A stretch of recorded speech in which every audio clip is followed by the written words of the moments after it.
college program or which graduate major should I choose? I get asked this question a lot, and so I thought I'd do a post on it. The most important thing is that the program probably doesn't matter as much as you think it does, or the exact title of the program. So let's look at some things that will help you choose either a college major or a graduate program. Some of the stuff works out for both, and I'll also go into some that's more important for one versus the other. So don't worry very much about like the actual title of the program or the major, like whether it's biochemistry or molecular biology. There's often like a ton of overlap between these different things. And what really matters is what courses are required and which are optional.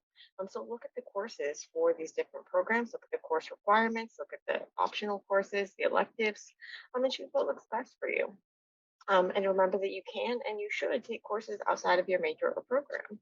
So when I was in undergrad, I did like a general biology major. And so I was trying to decide between biology and chemistry and biochemistry, but the biology had, I thought it had the coolest like optional elective classes and offered the most flexibility. And so I went with that. And then I was able to branch out and get more biochemistry experience through my independent research. So that's another thing is to seek out those research opportunities while you're in undergrad. That's super duper important if you're thinking that you want to go into research later on. This is going to help make sure that you really do want to. It's going to help you learn a lot and it will help you greatly when it comes to your grad school applications. And remember, even to take classes outside of the science classes, went to a liberal arts school, and the liberal arts aspects were super important for me for developing my worldview and helping me acquire like all those soft skills and writing skills and things like that that come in very handy no matter what you choose to do. Also note that you can change your major. So especially with the sciences, there's a lot of the intro club courses like the chemistry courses and the intro biology courses and intro physics courses. They're often very similar. If you're taking for some of the courses, there might be like specialized versions. It might be like intro to biology for biology majors or intro to chemistry for chemistry majors or something.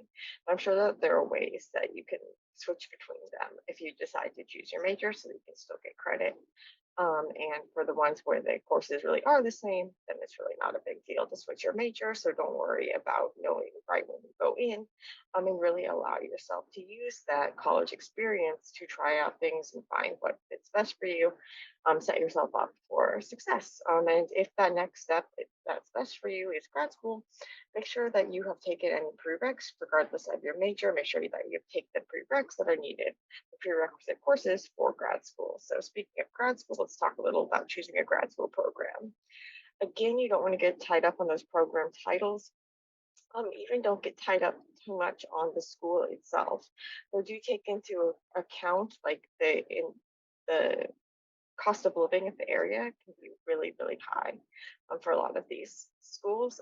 And so look at the stipend. So a lot of people don't know that they actually like pay you to go to grad school in the sciences. So some of you might have like a teaching requirement or something that technically fulfills the whatever that you get paid for, or a like a research fellowship or whatever. But basically, there's typically like a guaranteed funding.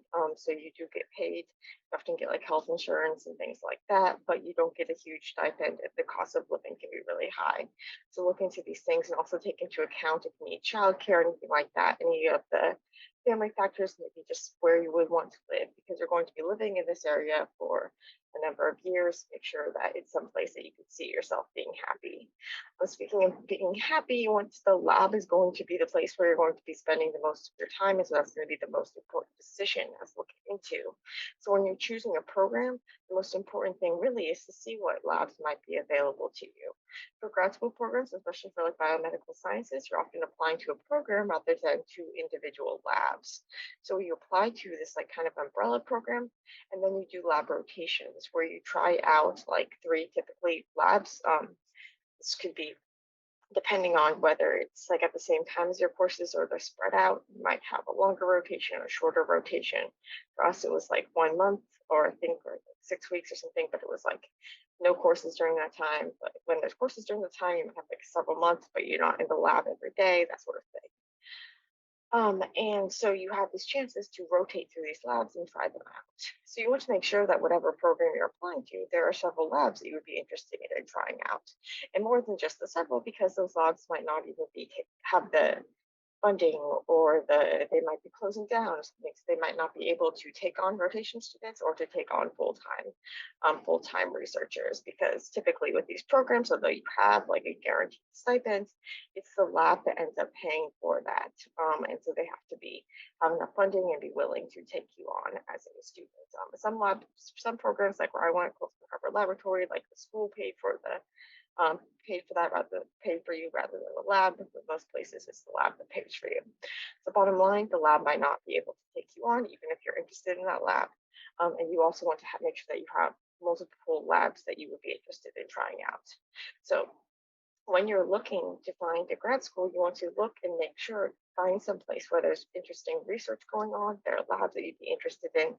The program looks good. So speaking of the program looking good, you still want to look at the courses, what's required, what's offered, what are the teaching requirements, other things that are program specific, and you can typically find all that information on their website, as well as talking to current students there and things like that.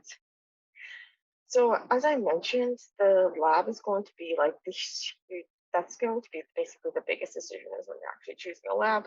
Of course, the labs have to be there for you to choose. So that's why when you choose the program, you need to make sure that they have labs. And then note that you can change your mind. Like once you get there, you don't even have to go to those labs that you thought you would be interested in. At least I'm just talking for like the umbrella programs. There are some programs in sciences and other places where you actually apply directly to a lab.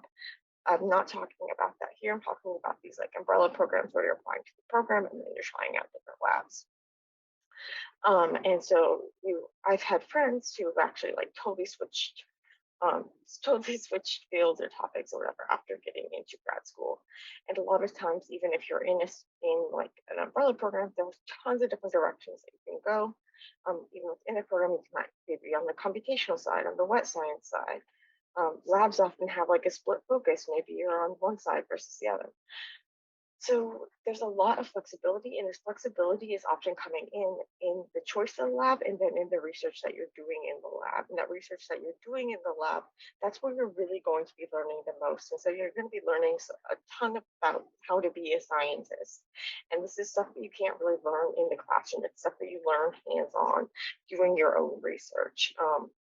So a lot of it's going to be super duper specific to your project, but a lot of it is really more just thinking like a scientist, being able to troubleshoot, knowing why you're doing what, learning how to mentor, all of these important things that you're going to be learning outside of the actual classroom, which is why the classroom aspect, although it's important, that's typically just concentrated in like your first year or so. And so that'll be just a small aspect of the greater grad school journey. And so that journey, the really important thing is that lab that you choose. This is also often going to be what sets you out on building your research trajectory. Although note that you can also change course. So you can like branch out during a postdoc. So a postdoc is like a postdoctoral research position. That's what I am now. You go to a different lab after or typically a different lab after you graduate to get more experience in a different field, maybe, or not a different field, but a different like subfield or subdiscipline. So, um, for example, I'm learning more chemical biology and that sort of thing.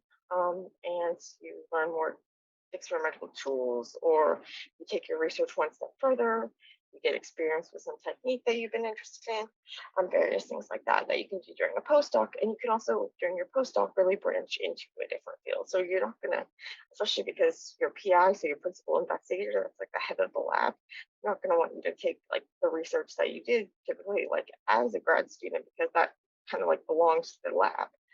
But you often use the skills that you learned in that lab, as well as maybe explore some related but different technique, or you explore something totally different but using that knowledge that you gained as a grad student and things like that. But yeah, so know that you're never really stuck. And you're learning the skills to think like a scientist, to do research like a scientist, and to be able to find those questions that excite you, and then have the tools to to follow up on those questions. So it's not like none of these steps are you actually getting stuck in a specific place. You're learning skills.